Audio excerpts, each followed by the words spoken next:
मित्रांनो, शनिग्रहाचे 29 मार्च 2025 रोजी मीन राशीत होणारे संक्रमण मेष राशीसाठी काही मोठे बदल घडवून आणू शकतात. मेष राशीवर याचा खूप मोठा प्रभाव पडू शकतो. 29 मार्च 2025 शनिवार रोजी शनी राशी बदलणार आहे. यामुळे मेष राशीचे आर्थिक आव्हाने आणि खर्च वाढू शकतात. अनावश्यक खर्च वाढू शकतो, त्यामुळे पैशाचे योग्य नियोजन करणे गरजेचे आहे.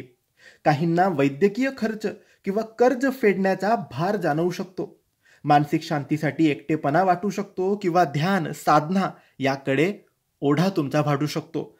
धार्मिक यात्रा किंवा तीर्थयात्रेचे योग सुद्धा येऊ शकतात. नोकरीत अनिश्चितता किंवा अचानक बदल होऊ शकतो. काहींना बाहेरगावी परदेशात काम करण्याची संधी मिळू शकते. व्यवसाय करणाऱ्यांनी नवीन गुंतवणुकीत काळजीपूर्वक निर्णय घ्यायचा आहे. झोपेच्या तक्रारी जाणवतील, तणाव वाढू शकतो आणि थकवा जाणवू शकतो. जुन्या आजारांमध्ये वाढ होण्याची शक्यता आहे. मानसिक स्वास्थ्याकडे तुम्ही विशेष या दिवसांमध्ये लक्ष द्यायला पाहिजे. काही लोकांना बाहेरगावी जाण्याचे योग निश्चित आहे.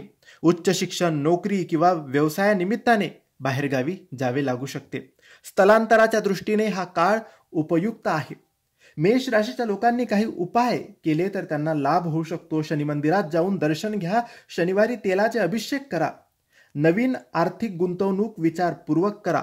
कोणत्याही मोठ्या आर्थिक निर्णय घेण्यापूर्वी योग्य लोकांचा सल्ला घ्या.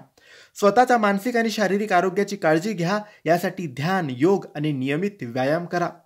लोकांना मदत करा. विशेषतः गरीब किंवा दिव्यांग व्यक्तींना अन्न, कपडे दान करा. हनुमान चालीसाचे पठण करा. शनी स्तोत्राचे जप करा. हे मानसिक स्थैर्य आणि शनीच्या शुभ फळांसाठी उपयुक्त ठरणार आहे. श्री स्वामी समर्थ.